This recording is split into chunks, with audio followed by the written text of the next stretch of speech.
All right, guys, I wanted to do another quick video to actually help you through page 14 of your workbook. That way, hopefully you're off to a good start, and then the displacement and position graphs will be a little easier. So what I'm working from right now is the workbook. I'm on page 14. Please remember, I do want you to do page 13 by yourself, which is this graph. And please submit that on Edsby with a photo.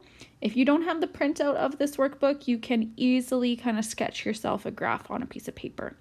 I'm looking for all of the components, title, axes, labels, and really making sure that you're scaling properly and that you have a line of best fit, and of course that you're able to do the slope. All right, so I want to do this kind of page with you. What we have here is a distance time graph for the first 12 seconds of a run by Michael. So we have our title, our y-axis is that one there with distance, and our x-axis is here. First question is simply, how far has he traveled in the first 3 seconds? So first thing you have to realize is that far is about distance. So this question is really just about interpreting the graph. So in the first 3 seconds, I have to realize that each line is actually equal to 1. So 1, 2, 3 seconds. And I extrapolate that up. So that's what it's asking me for. This is going to be a bit of an estimate, but I would say that that would hit roughly 9 meters. So no math for you to do there, just as simple, sometimes we just have to look at graphs. Okay, our next question is, what is his speed during the first 5 seconds? So if you're asked to calculate speed and you're given a graph, what we're really looking for here is slope. So first I start with my formula. Slope is equal to y2 minus y1 over x2 minus x1. Then I choose my 2 points. Now I've only asked to calculate up to the first 5 seconds, this kind of segment. So I'm going to choose my 2 points. Generally just choose the first and last. The point further to the left is 0.1. The point further to the right is 0.2. Okay, so y2, the y value of 0.2 is 15. And I am subtracting 0, y value of 0.1. The x value of 0.2 is 5. The x value of 0.1 is 0. That leaves me with 15 meters divided by 5 meters. And now I do actually have to do that math, and that leaves me with 3 meters per second. So even your slope should still have the appropriate units attached to it. Okay, so that's how you do slope.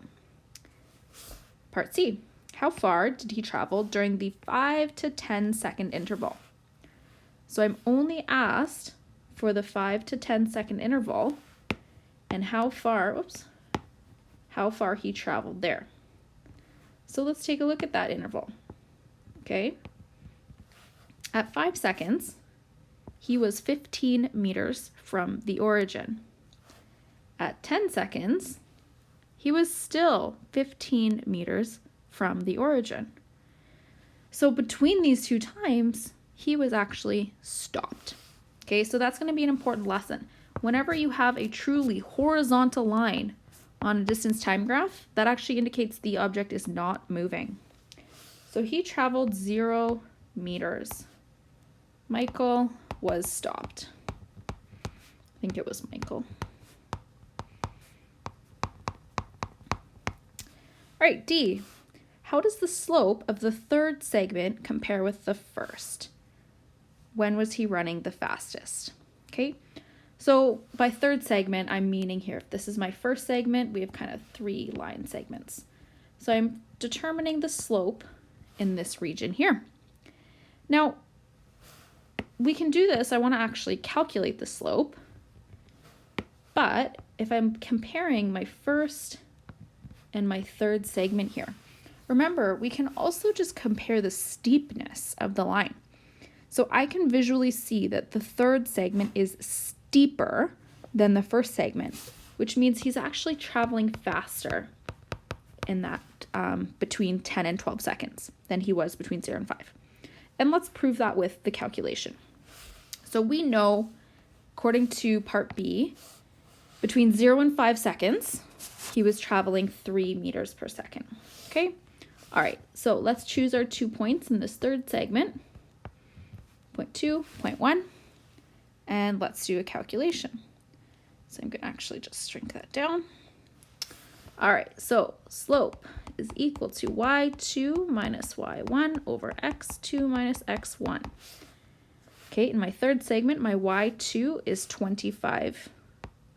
And I'm subtracting, now this time y1 actually has a value, 15, divided by x of my second point is 12.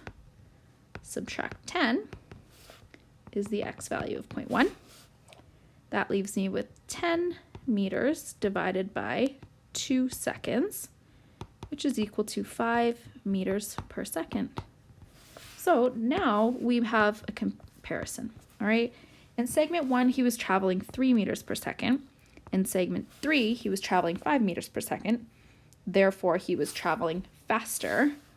So when was he traveling the fastest? I'm just going to say segment 3. All right. Last question here. How far does he travel in the first 12 seconds of his sprint? So between 0 to 12, that's the entire journey. How far does he travel in total? That's going to be 25 meters. All right, so if we take a look at how that happened, between 0 to 5 seconds, he traveled 15 meters. Then he took a break for 5 seconds. And then in the last 2 seconds, he again ran 10 meters, which leaves for a total of 20